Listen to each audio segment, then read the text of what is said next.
a todas, especialmente a vos, Dan, obviamente, que te invitamos a iniciar este ciclo de conversaciones que organizamos con Luisa Mattioli, acerca, que hemos titulado Saberes en Emergencia, para discutir los ejes principales de nuestra labor del CILOT.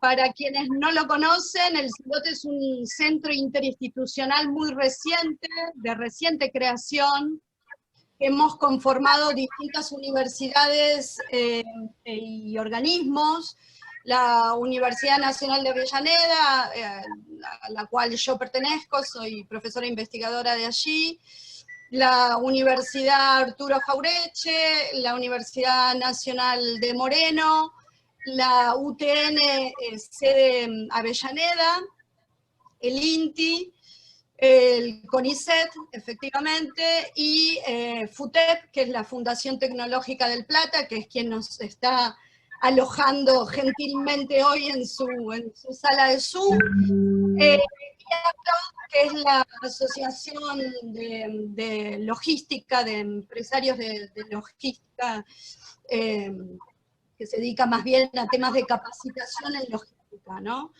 Este es un centro interinstitucional que, como digo, está recién dando los primeros pasos. Nos ha costado muchísimo la conformación de algo multiinstitucional, pero en el que tenemos muchas expectativas. Habíamos organizado para este año un congreso que obviamente por razones obvias y evidentes no hemos podido llevar a cabo ni vamos a poder en un plazo muy corto, con lo cual sí hemos decidido armar estas conversaciones con la lógica un poco de reflexionar sobre esta coyuntura tan particular, que cada vez más va tomando visos de estructura más que de coyuntura puntual, y por el otro lado también para un poco hacernos conocer en el medio académico y de transferencia que trabaja estos temas, o en la definición de políticas relativas a la movilidad, al transporte, a la movilidad urbana, al transporte y a la logística, ¿no?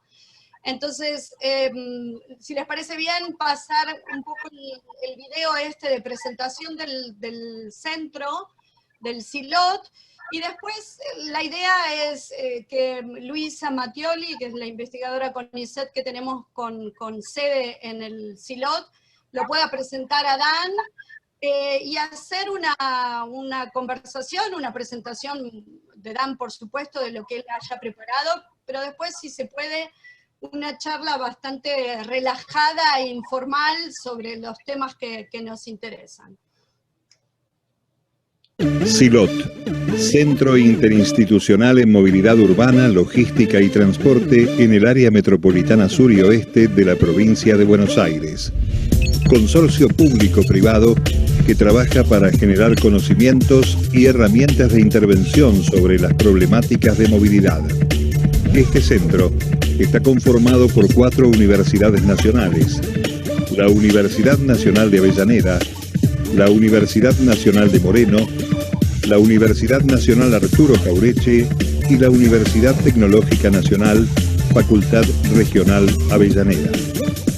Y 2 actores de la sociedad civil, como son la Fundación Tecnológica del Plata y ARLOG, la Asociación de Logística Empresaria. Cuenta además con la participación de 2 importantes actores del sistema científico-tecnológico, CONICET e INTI, y con el aval académico del destacado Instituto de Estudios Regionales y Metropolitanos de Barcelona y del Instituto para la Ciudad en Movimiento Urban, París, Argentina. CILOT surge en un contexto caracterizado por un deterioro del sistema de transporte público y privado, la falta de transversalidad del sistema de transporte, una deficiente red de movilidad logística y la escasa promoción de la accesibilidad en la planificación territorial de las políticas públicas orientadas al transporte. Perfecto. Bueno, disculpas, se traba el video justo en ese momento. Bueno, Luisa, ¿querés tomar vos la palabra? Sí, buen día a todos, gracias por estar presentes. Justamente tenemos la oportunidad de reflexionar en este contexto y la verdad que estas charlas, como dijo Cecilia, las armamos pensando en la urgencia de esta situación, con diferentes exponentes y de distintas disciplinas. Nos van a ayudar a observar la temática propuesta atendiendo a estos saberes en emergencia, pero pensando justamente desde la ciudad, el transporte y la movilidad post-COVID. Y frente a un escenario realmente incierto, voy a presentar ahora a Dan, que es nuestro orador, y Dan es sociólogo, magíster en sociología de la cultura del IADES, UNSAM, y doctor en historia por la Universidad de Londres. Es investigador de CONICET, del Centro de Historia Intelectual de la Universidad Nacional de Quilmes, profesor en Historia, Sociología Urbana y Teoría de la Movilidad, editor asociado del Journal of Transport History y coautor en términos claves para los estudios de la movilidad en América Latina. Justamente él aborda las ciudades como objeto de interés, inicia su tesis doctoral sobre la historia del subterráneo de Buenos Aires, y bueno, y esto le permite comprender la importancia que tiene la movilidad en la producción del espacio urbano, eso que tanto nos interesa justamente. Trabaja la ciudad, la movilidad, la cultura desde la perspectiva histórica y oscila entre los estudios, prácticas y representaciones, así como tecnologías e infraestructuras. Bueno, sin más, justamente le doy la palabra a Dan para que él se explaye en la presentación. Luisa, yo te hice hospedadora, no sé si Dan va a hacer alguna presentación, hay que hacerlo hospedadora a él para, ¿no? Bueno. Sí, él va, exacto. Sí, no voy a usar imágenes, así que... Ahí está. No esta vez. Bueno. Yo se escuchaba entrecortado, no sé si el micrófono abierto tal vez o Ay, perdón. No, digo, pregunto por... Yo a vos te escucho perfecto. Ah, perfecto, bueno. Antes que nada quiero agradecerles a todos y a todas por la invitación, especialmente Luisa y Cecilia por este convite que me parece súper interesante, especialmente siendo especialistas de la zona sur del metropolitana, ¿no? De universidades que estamos mirando estos temas desde una perspectiva dentro de la metrópoli que no es siempre el centro, ¿no? Y los temas de transporte tienden a verse siempre desde el centro. Eso por un lado me parece súper interesante, así como pensar, digamos, con agentes o sociedades civiles interesadas en la logística. Yo me voy a detener un poco en esto. Ya lo tenía planificado en mi presentación, pero ahora viendo el video me interesa que nos detengamos en este aspecto. Y contarles un poco también desde qué perspectiva yo y un conjunto de colegas también argentinos, y sobre todo en el exterior, trabajamos y pensamos acerca del transporte y la movilidad. Porque, digamos, mi perspectiva viene desde las ciencias sociales, no soy un transportólogo, digamos, no trabajo en la planificación, aunque doy clases a estudiantes de ingeniería y de arquitectura en términos de planificación y teoría de la movilidad. Entonces, mi idea no es hablar tanto del impacto del COVID en la ciudad, sino entender al COVID, antes que nada, la pandemia, como un efecto de la movilidad. Entonces, por eso la idea es trabajar desde una perspectiva de movilidad, más allá que el objeto de estudio sea o no la movilidad o el transporte. Entonces, a partir de ahí voy a empezar a desagregar ciertas áreas que me parece que, antes de hacer futurología y saber qué va a venir, cosa que me parece que hay que ser menos ansiosos. Uno ha visto la proliferación de webinars y conversaciones y ya todo el mundo tiene la receta de qué hacer cómo hacer la nueva ciudad, la nueva movilidad. De repente puede aparecer una vacuna y todos volvemos a lo de antes, ¿no? De hecho, entre lo que empezamos a ver al principio de esta pandemia y a hoy, esta nueva normalidad, entre comillas, se parece mucho a la anterior y a veces mucho peor que la anterior. No me refiero al transporte público, pero sí si uno observa cómo se está moviendo el tráfico en este momento. La gente se mueve mucho y mal. Y hay poco control, además. Entonces, yo creo que lo que tenemos que hacer es tratar de ver qué enseñanza nos deja esta pandemia qué nos dejó ver acerca del modo en que esté estructurada en la ciudad en términos de movilidad, las regiones, ¿sí? Porque ustedes, como bien pusieron en la presentación, hablan de un aspecto regional, me parece que hay que rescatar la escala regional, así como la escala global. Y dicho esto, comienzo con la primera cuestión. El COVID no impacta en la movilidad porque la pandemia del COVID es un efecto de la movilidad. ¿Qué quiere decir esto? Hay un chiste, hubo un meme que dio vueltas, que dijo, ¿cómo puede ser que alguien se coma un murciélago en China y me falte el papel higiénico en una góndola de supermercado en México? Más allá del chiste racista y no saber todavía el origen exacto del COVID, lo que es cierto es por qué algo que nace en una provincia china, en un mercado chino, termina en pocos meses afectando al globo. Y esto tiene que ver porque justamente es un efecto de movilidad. Para que algo deje de ser endémico y pase a ser pandémico, necesita no solo crecer en números, sino trasvasar fronteras. ¿Y cómo se cruzan las fronteras? Por la movilidad. ¿Y cuál fue la principal modo, digamos, de conducción de este virus? El avión. ¿Sí? O sea, es un efecto de la escala global de las comunicaciones actuales, que no son solo digitales, sino que involucran, y esto es lo interesante, a las personas. Porque, ¿qué pasó? Los humanos fuimos y hemos construido medios de comunicación, y medios de locomoción, y medios de transporte. Pero los vehículos, y nosotros nos hemos transformado en este momento en el vehículo del virus. El vehículo del virus somos las personas, ¿no? Esto que repite el presidente todo el tiempo. El virus lo vamos a buscar nosotros y nosotros lo transportamos. Entonces, el primer efecto es que los seres humanos estamos siendo transportadores de virus. Y esto es algo que, desde la perspectiva de la movilidad, como lo entendemos desde las ciencias sociales, o quienes estamos, digamos, dentro de lo que se llama el nuevo paradigma de la movilidad, es entender la movilidad como una práctica social. Esto es algo más que el desplazamiento del punto A al punto B, ¿sí? El desplazamiento físico. Se trata de una práctica social. Ir a trabajar no es algo de un deseo personal que nace mío, individual y separado. Es una estructura social, es un hecho social. ¿Sí?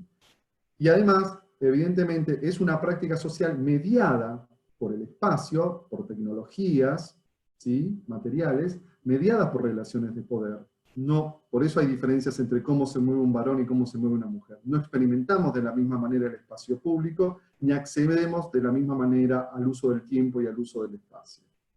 ¿Sí? Entonces es algo más complejo. Pero cuando nosotros pensamos movilidad, estamos pensando en los movimientos de cosas, de personas, de ideas, de recursos, de capital, de información, de imágenes, de basura. Entonces, un fenómeno de la movilidad es justamente el circuito de la basura.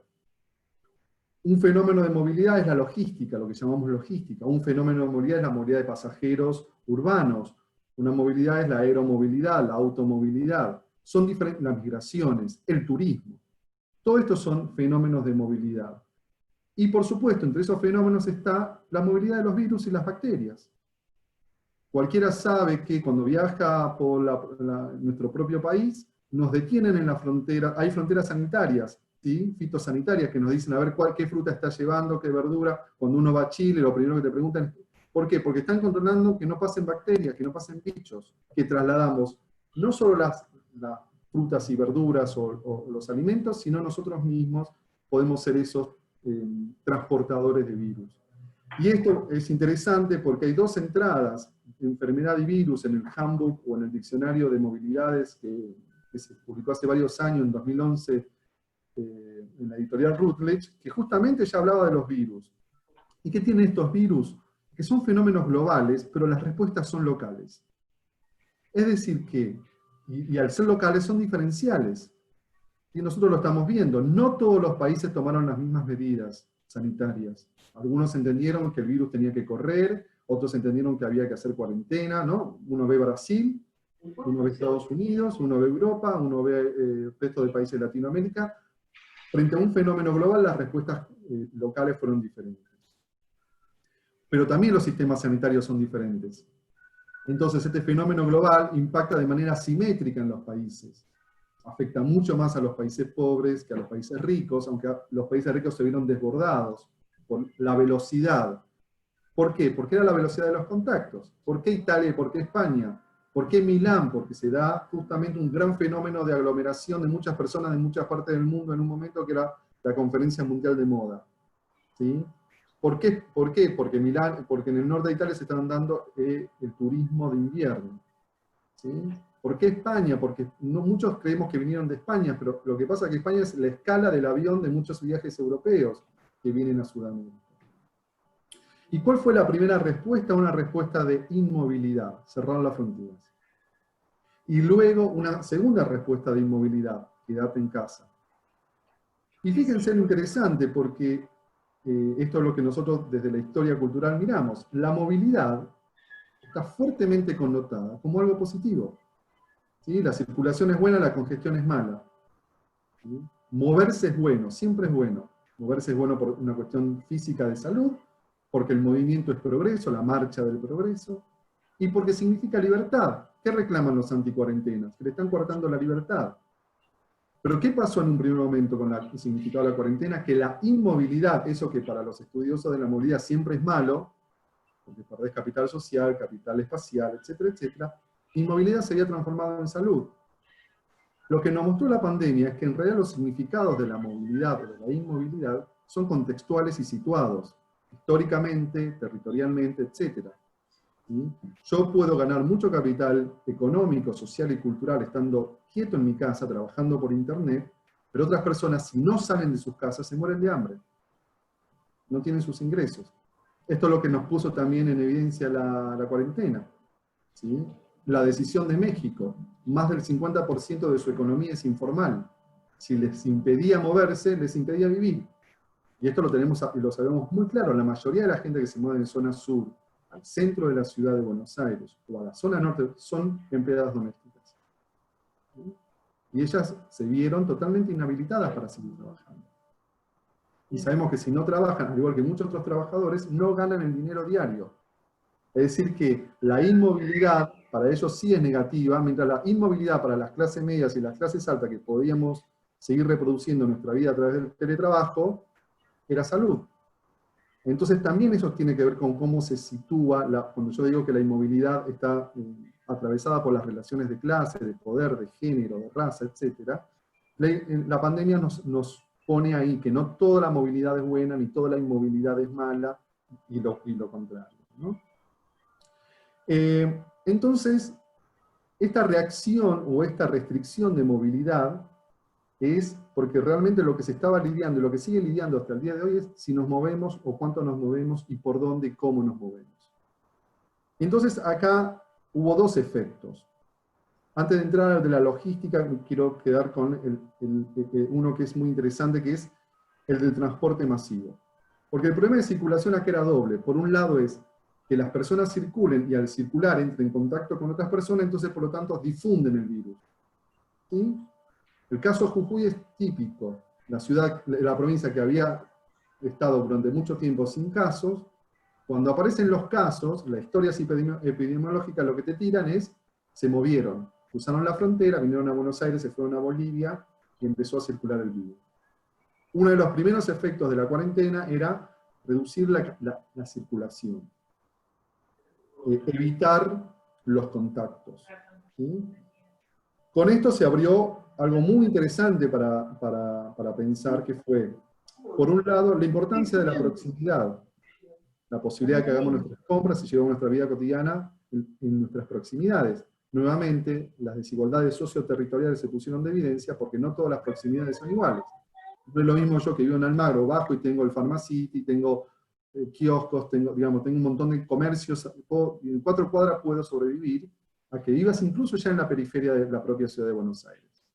En Villa Lugano o en Villa Devoto no tenés la misma cantidad de servicios, tenés que caminar más hasta un cajero automático.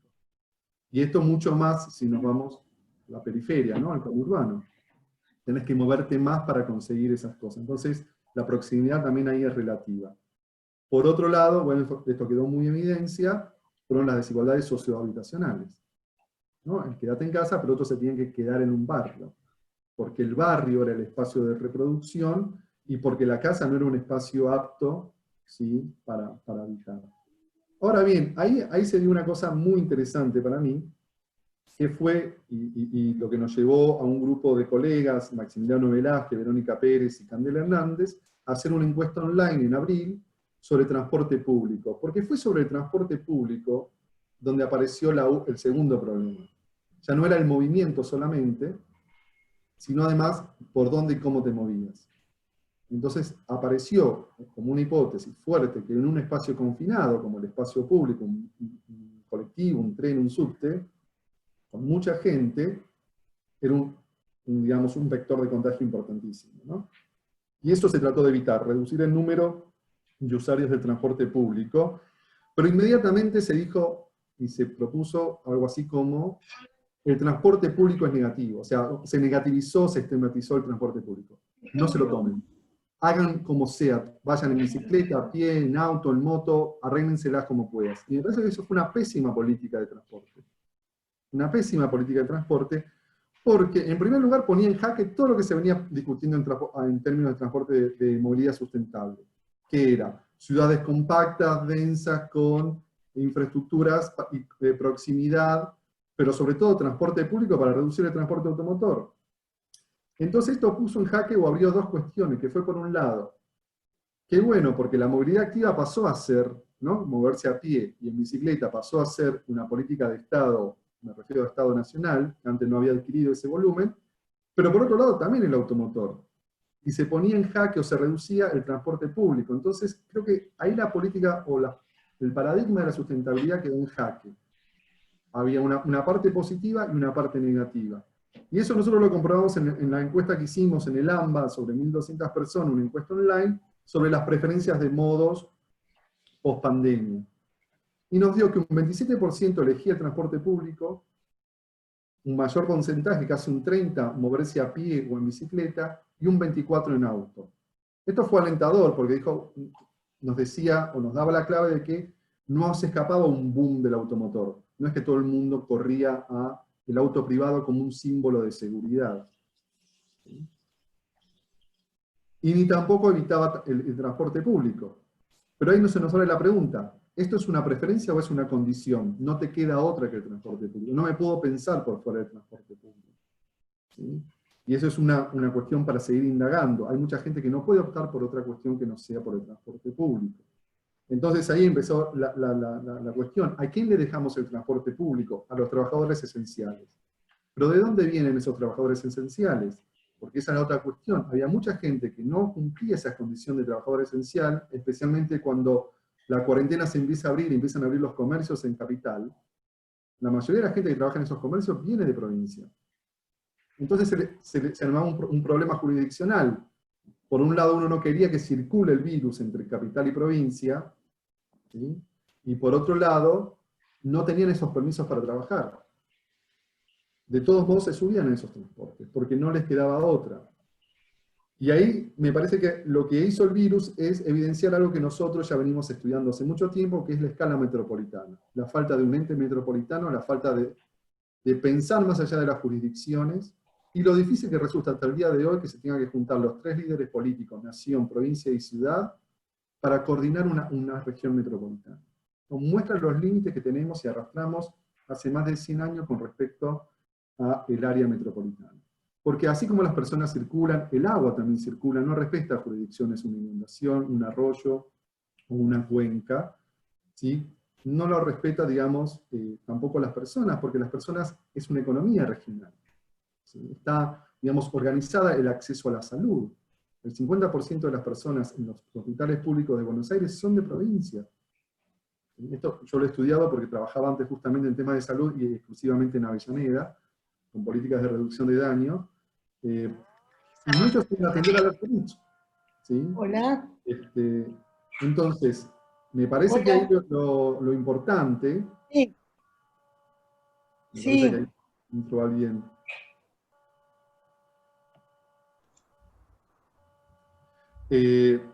Ahí lo importante es entender cómo nuevamente el virus nos pone en una discusión estructural de esta región, que es la imposibilidad de tomar decisiones metropolitanas.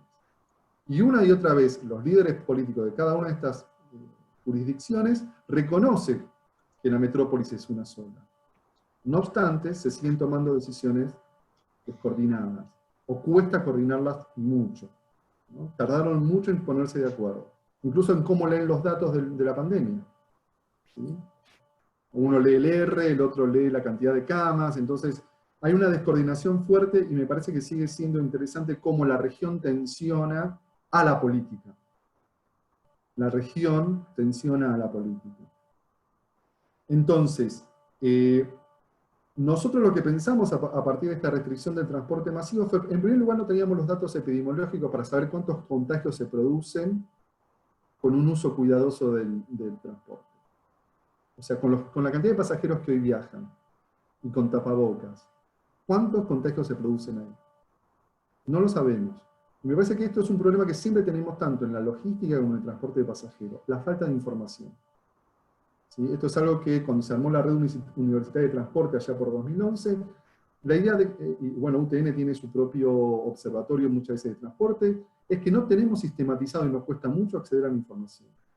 Lo que costó tener la información de la SUBE, por ejemplo. Entonces, es muy difícil para nosotros como especialistas muchas veces poder mirar a gran escala si no accedemos a la información. Y me parece que acá, en este sentido, el ministerio tendría que ser, digamos, una articulación más fuerte entre el Ministerio de Transporte y el Ministerio de Salud en términos de información. Porque si no se producen los contactos ahí, ¿cuánto número de pasajeros podremos tratar de llevar? ¿Sí? Porque, ¿y qué hacemos con la gente a la cual le decimos no podés tomar el transporte público, arreglátelas como puedas? ¿Sí? Es como que quedan desamparados, quedan por fuera de un sistema, ¿sí? Que además tiene que sortear las jurisdicciones. Ahora mucho menos pues ya se ha flexibilizado todo, pero en su momento, en la primera fase cuando se abrió, Santilli dijo, lleguen como puedan si tienen que llegar. ¿No? Entonces, me parece que ahí es una mala decisión, y se abre otro gran problema, que es, si los transportes masivos no pueden ser masivos, dejan de ser negocios, ¿quién se hace cargo de ese costo? Pues sabemos que se está haciendo cargo el Estado. Entonces, si se hace cargo el Estado, y es un servicio público, ¿qué pasa entre la relación entre el privado y el sector público, en este sentido? ¿No? En mover las personas. Me parece que ahí se abre toda una cuestión a repensar, porque el Estado podría decir, bueno, a ver, si yo estoy poniendo todo este dinero, ¿no puedo tocar la red de colectivos y rediseñarla? ¿Dejar que pasen cinco líneas de colectivos haciendo el mismo recorrido y dejen otras áreas vacantes? ¿No puedo ¿Cómo puedo reorganizar el sistema para que en el tren no se sature y vayan acompañados de líneas de colectivos? Bueno, ahí me parece que el Estado puede hacer mucho todavía y se le abre la posibilidad de decir, bueno, si yo me voy a hacer cargo de los costos, ¿sí? Y después de dónde saco los recursos. Esa es otra cuestión, porque ahí tendremos que empezar a mirar de nuevo al automotor privado. Si yo aliento el automotor privado, después ¿cómo me hago cargo de las externalidades que ya se tenía que hacer cargo el Estado? Siniestros viales, contaminación, congestión. Entonces es un difícil equilibrio que se arma cuando uno pone en el transporte masivo tanta negatividad. Entonces nuestra propuesta siempre fue, desde la encuesta, poder pensar una movilidad pública y segura. Porque hay algo que sí se empezó a dar, y es, por primera vez la gente viajaba sentada. En nuestra encuesta salía que no tenían problema con perder más tiempo. Los viajes cortos se habían acortado, en nuestra encuesta, y los viajes largos se habían alargado por los controles, etc. ¿Sí? Pero en ese momento, en abril, había menos tráfico, entonces los colectivos también andaban más rápido, eran los que más tiempo habían empezado a cortar, mientras que el tren y el subte seguía con su misma frecuencia. Pero lo que sucedía ahí es que mucha gente viajaba cómoda, una experiencia totalmente inusual para el transporte público metropolitano, porque la experiencia fue siempre la del sufrimiento.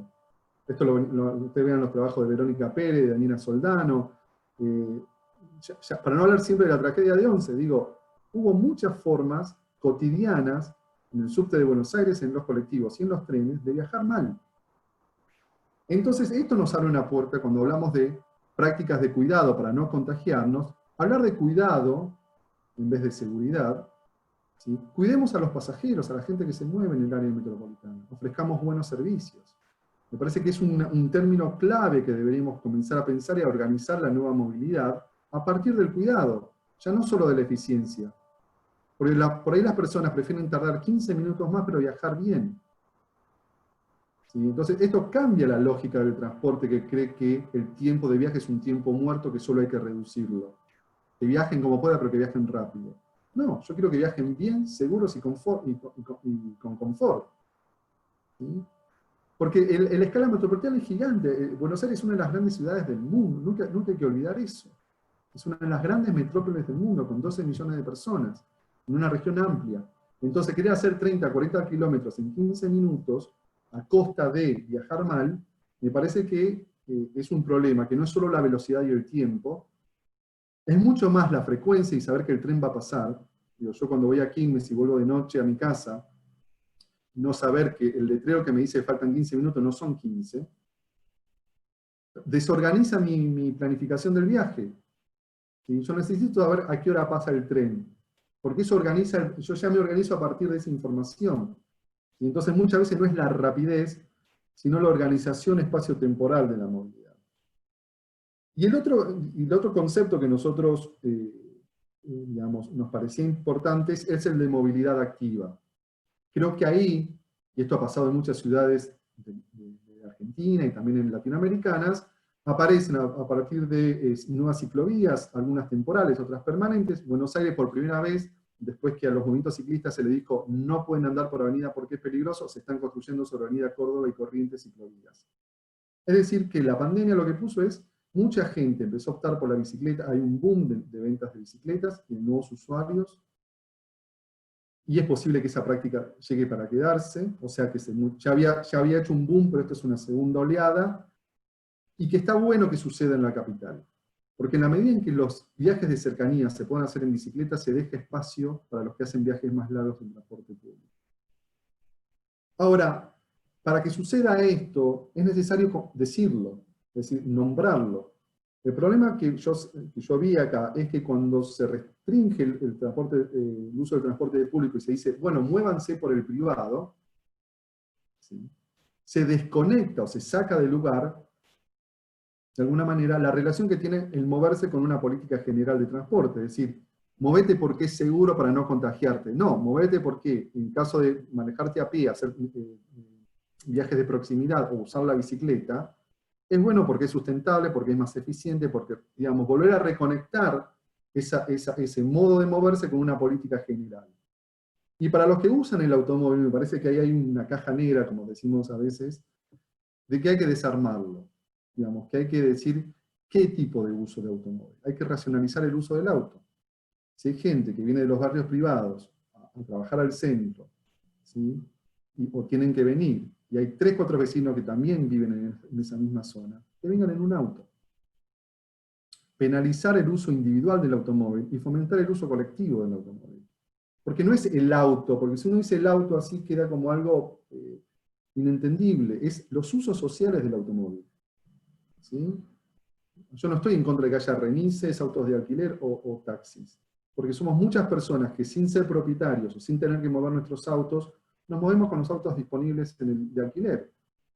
Lo mismo pasaría con el uso colectivo, ¿sí?, lo que se llama el compartir el auto, el car sharing, ¿no? Entonces, me parece que le falta mucho más discurso y trabajar eso. Está bien que sea seguro, pero en la medida que también empecemos a pensar qué uso del automóvil queremos hacer. Porque lo que está pasando, al menos en la ciudad de Buenos Aires hoy, es que el tráfico está totalmente insoportable y mucho más descontrolado que antes. Yo que soy ciclista y me monto todo el tiempo en bicicleta, antes de la pandemia y hoy y ahora en este momento, es mucho más peligroso. No me dan ganas de salir a la calle porque, en principio, hay muchísimos más ciclistas y muchísimos más automovilistas y motociclistas. Y esto tiene que ver con algo que es mi último punto.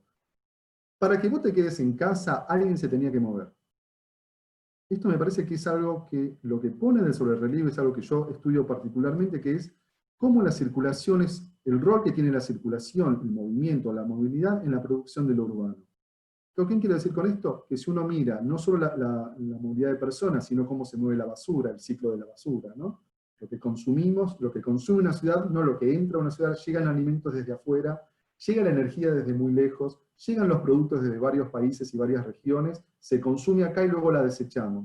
Lo que algunos autores llaman las ciudades como metabolismos, ¿sí?, que ingresan y despachan cosas. Entonces, el porteño no lo ve, no ve por dónde sale la cloaca que sale por un caño en Berazategui. No sabe dónde está el SEAMSE. ¿Sí? Entonces, ¿qué hace? Pierde de vista que para que viva su vida cotidiana, muchas cosas se tienen que mover. Y entre esas cosas, los bienes consumidos. ¿Sí? Yo siempre digo que hay un problema muy grande, y esto tiene que ver, me parece a mí, con una forma de disciplinar en que aprendemos el transporte. Transporte pasajero por un lado, transporte de carga por el otro, la cuestión ambiental o la basura va por otro lado. Entonces, al segmentarlo, se separan los conocimientos y nunca se vuelven a juntar. Ustedes saben que en el inicio del tren estuvo el telégrafo. Sin el tren, digamos, ustedes lo pueden ver en cualquier línea de tren, al lado ven los postes telegráficos. Y, es más, hay revistas que aún se llaman así, de transportes y comunicaciones. El transporte y la comunicación son dos fenómenos concomitantes. Lo mismo es el movimiento de cosas y el movimiento de personas. Entonces, si yo no me muevo y compro desde mi casa, no llega por magia las cosas a mi casa. Alguien las tiene que traer. Primero alguien las tiene que traer a la ciudad y luego alguien las tiene que repartir en la ciudad. Y eso se puso de vista mucho más fuerte con la pandemia. Apareció el delivery como una de las formas principales, no solo de abastecernos, sino de cuidarnos. Porque por cada chico que se mueve en bicicleta o en moto, docenas de personas se quedan en su casa, sin moverse. ¿Sí? Y lo que ya sabíamos, que era un trabajo precario, mal pago, inseguro en términos laborales, ¿sí? Porque esos chicos, al andar muy rápido, porque la clave es hacer el viaje rápido para poder ganar dinero, ponen en riesgo su vida en tránsito. Aparte de esa precariedad, vimos la precariedad que tenían de que estaban mucho más expuestos al contagio, trasladando cosas. Y no había seguros, no había formas higiénicas, digamos, de darle una cobertura a ese tipo de trabajo. Pero en términos conceptuales, a mí lo que me interesó es que eso es lo que yo llamo una infraestructura. Nosotros creemos que la infraestructura muchas veces es la vía, el túnel, el puente. Pero la infraestructura en realidad son grandes ensamblajes sociotecnológicos. O sea, sociomateriales. Está la materialidad, pero también están los operarios, los que los planifican, los saberes científicos detrás, ingenieriles, químicos, etcétera, etcétera, que hacen posible que funcione un sistema de gas, un sistema de agua, un sistema de electricidad. ¿Sí? El corte, el apagón del año pasado de la electricidad puso de nuevo el problema del transporte de la electricidad. La electricidad se transporta. Entonces, vos al privatizar el sistema pusiste en manos de varios productores y transportadores de energía el sistema. Lo que hace el neoliberalismo con las infraestructuras es que las parte en varias partes, ¿no? Entonces uno se echa la culpa al otro de quién es la culpa del gran apagón. ¿Sí? Pero sabemos que el apagón fue el resultado justamente de alguna de las empresas que no hizo el mantenimiento y la inversión suficiente en esa circulación de la energía. Bueno, lo mismo pasa, digamos, con la circulación de cosas. Hubo camioneros que tuvieron que seguir moviéndose con restricciones provinciales, con restricciones municipales, camioneros durmiendo arriba de sus camiones que no podían bajarse del camión porque eran peligro de contagio, ¿sí? Los puertos, grandes lugares de intercambios. Y el más cercano, como digo yo, el del delivery, que mostró que forma parte de la infraestructura urbana. Nos abastecemos, y ya nos abastecíamos antes de la pandemia, es decir, hace mucho tiempo ya que los deliveries en Buenos Aires, antes de la pandemia había más de 14.000 chicos registrados haciendo este tipo de trabajo, simplemente porque no queremos caminar 3-4 cuadras a comprarnos algo. O sea que nuestra inmovilidad por confort hace que otro se mueva de manera precaria. Y entonces también habla de la precariedad de nuestros sistemas de infraestructura muchas veces, que no tiene que ver solo con la precariedad de las vías, la falta de mantención de las rutas o de ciertas infraestructuras, sino muchas veces de los recursos humanos. Esto es importantísimo, porque la degradación que hemos tenido, la desidia muchas veces con respecto a las infraestructuras, no afecta solo al material, sino a los recursos humanos y a la formación. ¿Sí? Si uno quiere restaurar la red de ferrocarriles, o no una red de ferrocarriles nacional consistente y fuerte, necesita más de 1.500 ingenieros ferroviarios. ¿Sí? Entonces, nos faltan los recursos humanos que se han ido perdiendo en casi todas las infraestructuras que miremos. Yo siempre miro el subterráneo, que es el típico caso de que pases 15 personas, 10 de las cuales no saben demasiado acerca de lo que pasa en el sur. ¿Sí? Entonces, cuando se la quiere estatizar, ¿con qué recursos?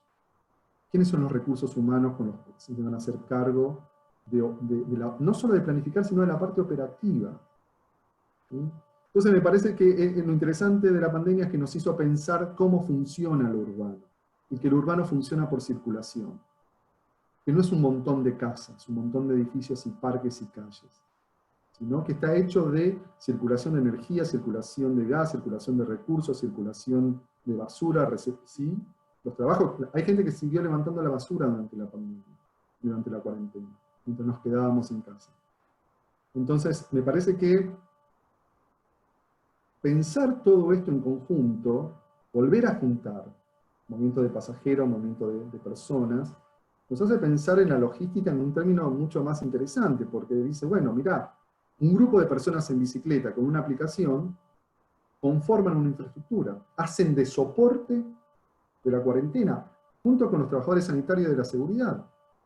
En el momento álgido de la cuarentena, los primeros meses, eran las únicas pocas personas que se podían ver en las calles circulando a cualquier hora. Y ya no solo transportaban comida, sino cosas de la farmacia.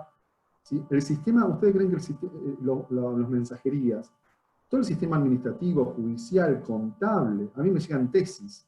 El profesor le mandaba una tesis en una moto. Para nosotros es eso, mandarlo en una moto.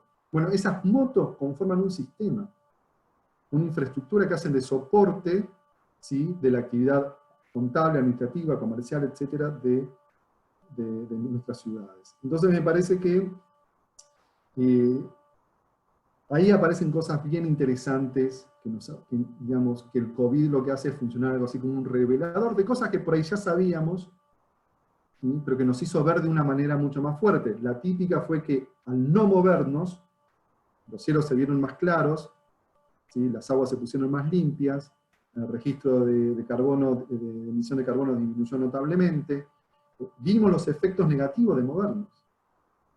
Entonces nos hace pensar hasta qué punto es buena la movilidad, ¿no? Porque nosotros movilidad y accesibilidad son como que van de la mano. Bueno, pensemos en la proximidad. La gente tiene que moverse 2 horas en colectivo para llegar a un hospital y eso es bueno porque van en un metrobús, o hay que llevar el hospital a la periferia, para que vayan caminando en 15 minutos. Nos hace pensar en eso que muchas veces el sector de transporte también está desconectado de otro, que es la ciudad, el urbanismo. No podemos pensar el territorio o el urbanismo y el transporte por separado. Y a la vez no podemos separar ya de nuevo cargas y pasajeros. Tenemos que pensarlo en conjunto, porque las ciudades están relacionadas de ese modo. Bueno, con esto termino y espero, bueno, que charlemos y conversemos con las preguntas que tengan.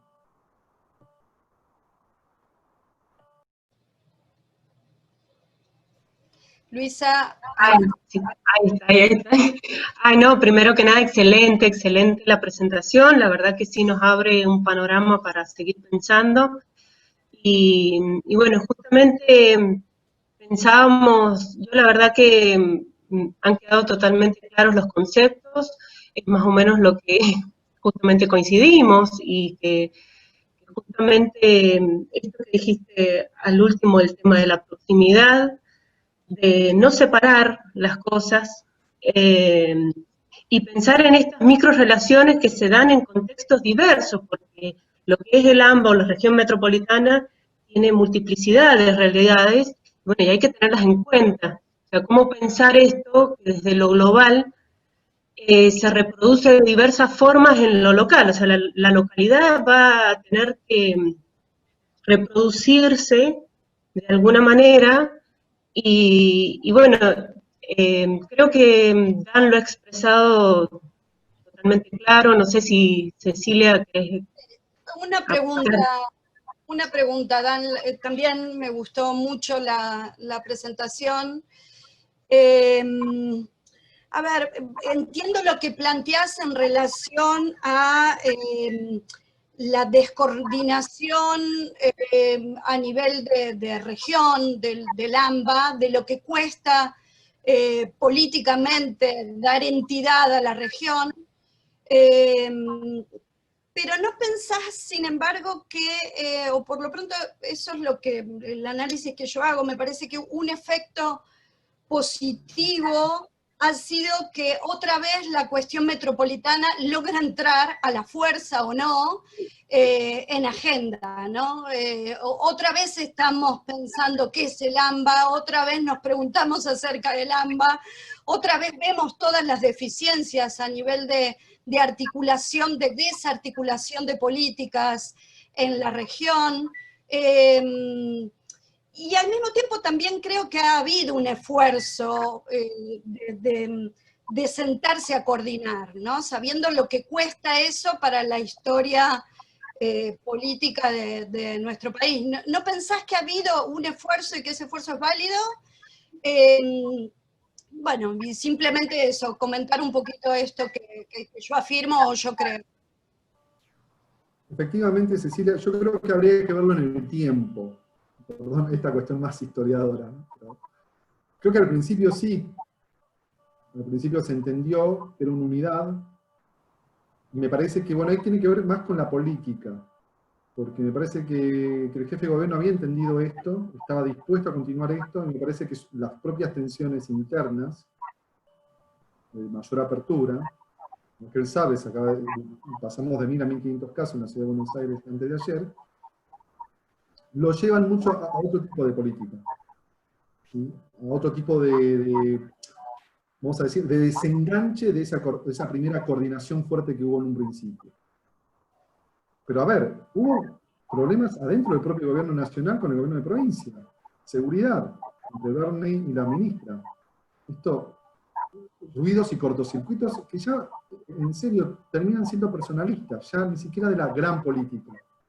Porque me parece que ahí los intendentes trabajan de otra manera. Los intendentes, yo quería decir esto, y los movimientos sociales han hecho de soporte de infraestructura de las políticas públicas. No hubiese sido posible controlar esta pandemia en el área metropolitana sin las organizaciones sociales. En Villa 31 quedó clarísimo eso. La manera en que ellos redujeron, ¿sí? Y ahí tiene que ver con el capital social que tienen estas comunidades para sortear ya muchas dificultades que vienen sorteando ambientales, económicas, habitacionales constantemente. Yo no soy tan esperanzador porque, Cecilia, ahí tendría que ver para quiénes vemos que se ha puesto en escena lo metropolitano, ¿no? Si somos los especialistas, si son las organizaciones, si es la política, si son los medios de comunicación, si es la opinión pública. Yo ahí creo que estamos ahí, pero se perdió la gran oportunidad de ir a fondo. Lo que tenía que haber salido ahí es, bueno, recuerden que tenemos un ente metropolitano, una agencia metropolitana de transporte que anda por ahí. No apareció. Y era tan evidente, que no puede estar, y esto sucede, y ya lo saben todos los que han pasado por el Ministerio de Nación. El área metropolitana de Buenos Aires se come casi el 80% de los recursos humanos y materiales del Ministerio de Transporte, resolviendo el problema y no resolviendo otros grandes problemas que tiene el país. Entonces me parece que ahí es necesario. La pregunta es cómo es la salida, ¿no? Porque algunos tienen la teoría de que sería un error volver a pensar un ente único, cómo sentás a todos los intendentes en una mesa, etcétera, etcétera, y otros hablan de estrategias un poco más localizadas, volviendo a lo que decía Luisa, de pequeñas acciones coordinadas entre municipios, ¿no? Yo, más allá de la estrategia que se tome a futuro, creo que va a ser una responsabilidad nuestra, me parece, de los especialistas, en cada foro, en cada momento de consulta, en cada momento que tenemos la oportunidad de intervenir, de comenzar hablando de esto. Porque no puede haber de que el punto de partida es metropolitano. Sea que, aunque hagas algo en tu propio municipio, ¿sí? Aunque hagas el zapito de la vía para que pase el auto, estás sobre una infraestructura que es nacional, porque los trenes son nacionales. Miren, incluso en el gobierno anterior, la gente de ciudad encontraba problemas con Nación para poner un bicicletero en una estación de trenes. Ese es el problema de jurisdicción. Porque una cosa es nacional y la otra es municipal. Entonces, claro, no hay plan que soporte, no hay plan técnico que soporte todas estas pequeñas burocracias estatales y políticas muchas veces que traban cualquier acción política. Y esto ha pasado con muchas veces las políticas públicas nacionales se encuentran en todo el país con el problema jurisdiccional, todo el tiempo. Entonces, creo que la escala metropolitana y la movilidad es un buen tema para mostrar que esos límites son más bien fricciones y que no podemos seguir con ellas porque no podemos estar peleándonos, digamos, con las fronteras de la General Paz. Como, digamos, seguir trabajando en eso, ¿no? La verdad que no tengo idea cómo se va a salir, Cecilia, pero me parece que también es responsabilidad yo siempre digo de los técnicos, de convertir ciertas cosas en problemas públicos, ponerlo en la agenda. Entonces ahí creo que nosotros sí podremos hacernos cargo de decir, bueno, sostengamos una voz coordinada, más allá de la solución particular a cada tema, de que la perspectiva tiene que ser metropolitana. Perfecto, Dan. Aquí Diego te realiza una pregunta. Diego Miranda, de FUTEP, excelente presentación. ¿Cuáles podrían ser los nodos informacionales precisos para facilitar la coordinación y armonización de los distintos subsistemas que hacen a la movilidad, entendida en el sentido amplio brindado en la presentación? Bueno, para mí la primera cuestión es cómo acercamos, primero organizar bien la información de movimiento de pasajeros, en esto la SUBE fue un gran paso. Lo que pasa es que no es la tecnología en sí misma, es el sistema, digamos, el sistema tecnológico, si uno quiere. Y la SUBE te da el dato de dónde subís con el colectivo, no de dónde te bajás. Esto no sería un problema para ciertas ciudades donde la mayor parte de la gente se mueve en metro y en tren, y el colectivo es una menor parte, pero el 80% del área metropolitana se mueve en colectivo. Entonces tenemos un dato y hay algoritmos que trabajan para conocer dónde te bajás, pero es un dato parcial. El dato de los trenes se podría empezar a trabajar bien, porque uno tiene entrada y salida.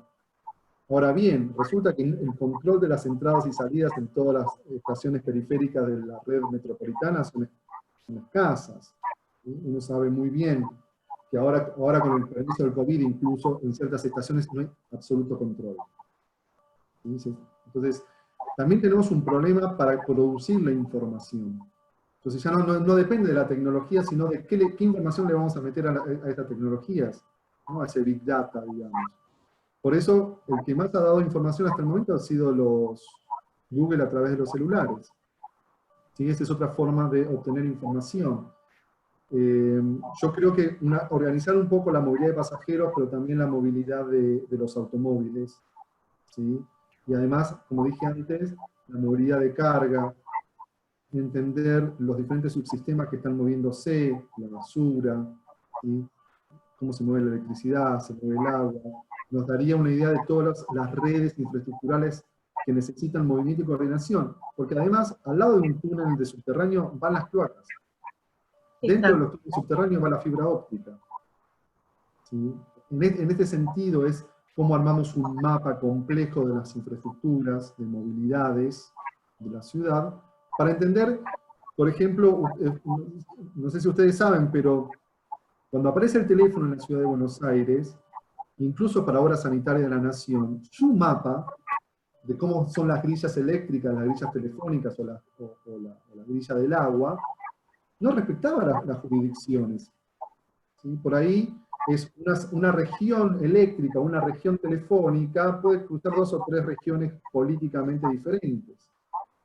¿Sí? Con el término corredor nosotros hacemos lo mismo, con un corredor vemos el funcionamiento regional de una movilidad, o de una movilidad regional, si ustedes quieren, que es un conjunto, como una cuenca, lo mismo que hace una cuenca, pone en relación una infraestructura de movilidad, o un río, pone en relación diferentes municipios, diferentes partes del municipio, que no son todos los municipios tampoco.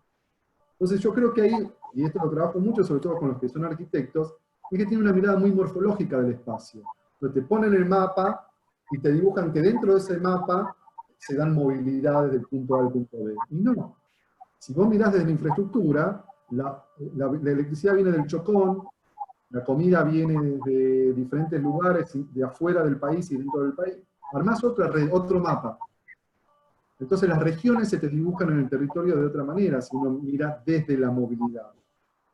Y no tiene esa cabeza, digamos, morfológica de poner el límite jurisdiccional y ver qué pasa adentro, o el dato censal de residencia. Bueno, la gente se mueve. El mapa del COVID hoy dice, hay tantos casos infectados en tal lugar. Bueno, pero esa gente se estuvo moviendo. No te está hablando del hub, lo que llamamos hub en movilidad, o el nodo, como dijo recién Diego, los intercambios. Y la ciudad, esto tiene que ver con la densidad muchas veces. La densidad no es residencial. Es que en algún momento ciertos sitios de la ciudad se llenan de gente. Nuestra Constitución, 11, ¿sí? El túnel de un subte. Hay espacios, autopistas que durante el día están llenas y durante la noche están vacías. Entonces, acá al tiempo hay que agregarle, al espacio hay que agregarle el tiempo. La densidad, la aglomeración y la movilidad habla de espacio y tiempo. Entonces, ¿cómo captás la temporalidad? Bueno, ahí los celulares es lo que nos han logrado, ¿sí? Y hay, bueno, muchos métodos tecnológicos para ver la circulación, que es lo que nos interesa a nosotros en definitiva, no donde la gente vive y donde la gente trabaja, los puntos A y el punto B, sino todo lo que pasa en el medio. La gente va al médico, va a la universidad, ¿no? Hace trayectos hay movilidades que son inexplicables. La hora pico está desapareciendo, básicamente. En el dato de la SUBE hace poco analizamos en el subterráneo de Buenos Aires que apareció una nueva hora pico que va de las 12 a las 3 de la tarde. En Constitución es enorme. ¿Por qué se da esta movilidad? Bueno, porque uno pregunta, ¿cambió la estructura de trabajo y ahora hay mucho más trabajo part-time? No lo sabemos. ¿Sí? Habría que cruzar los datos. O la gente va a estudiar, la gente hace changas, ¿sí? La gente va al médico, la gente hace trámites. Y muchos de los trámites, ustedes en la provincia de Buenos Aires lo saben, hay que ir a hacerlo a La Plata. Entonces vas al médico a la ciudad de Buenos Aires y vas a hacer un trámite de patente por ahí a La Plata. O sea, ¿sí? Entonces te estás moviendo en un corredor para hacer trámites, todo el tiempo hacemos trámites. Entonces ese es otro tipo de movilidad que muchas veces se registra menos que la movilidad lineal de ir al trabajo y volver a tu casa, ¿no? Entonces, ahí nos falta desarrollos tecnológicos y metodológicos de medición, que además, y esto es lo más importante de manera de todo, que sean constantes en el tiempo. Que no se mide una vez, se haga una gran encuesta en modo un año y después 10 años sin nada. La constancia de la medición, si no es imposible saber cómo se está transformando esa movilidad en el territorio.